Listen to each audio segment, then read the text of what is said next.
So I was able to come into your classes today and see whole group social studies and science lesson, and we've been talking a lot about whole group. So it was great that I was able to come in and see. And one of the things that I know you've been working with Julian and Aaron with me is tone and outward excitement for the lesson. And when I was in there, tone was very positive, and you demonstrated outward excitement for the lesson while executing instruction and while redirecting student behavior. So how did that feel?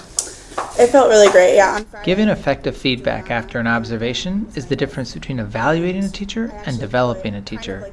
In this clip, we see Julie use the first 5 steps of effective feedback. She started with precise praise and then gave Carly the chance to celebrate her success. Then she asked a targeted question on the part of the lesson where she wants to focus. What do you think the purpose of prompting is? So let's talk about what the purpose of prompting is. I think the main purpose is to scaffold the students so we know that they're never opting out. The purpose of prompting is to scaffold. When do you prompt?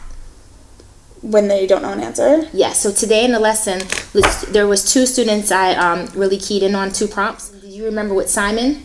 Now Julie is using evidence to focus Carly on her area of weakness rather than simply telling her. What was your next prompt after that? I asked for someone to give me another example? Yes, you called on 4 different students to give you other examples of mammals, and they all were able to give them to you. Then you went back to Simon. But what does that do to the level of questioning?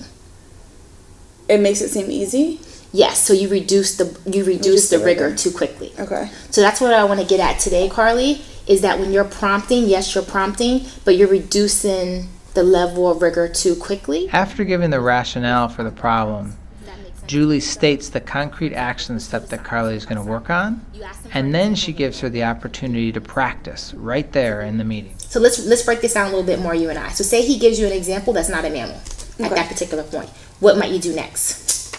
Depending on what the example was. Well, let's make up one. This thing when he might give you. So say he gave me fish. Okay. I would probably say, well, we were talking about classification, so how would you classify a fish? Right. And knowing Simon, he would probably say they're cold-blooded vertebrates. We'd say, okay, well, is a mammal cold-blooded? Or maybe that would be leading. But I'd say, well, how is a mammal classified? As a warm-blooded vertebrate. Okay, there's one difference there, so a fish can't be a mammal. The feedback doesn't stop there. They then take out a lesson plan and capture the action steps right into the plan. Maintaining the rigor. All right, great. So let's take a look at the lesson for tomorrow. So if we want to think about next steps and able to apply that, now that we already have the lesson for tomorrow, what might you do in order to make sure you're applying and break it down?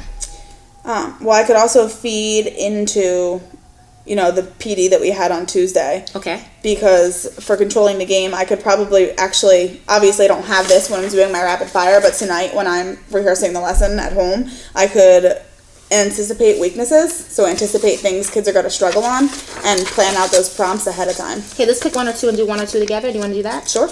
What we've just seen are the highest leverage 15 minutes between a leader and teacher.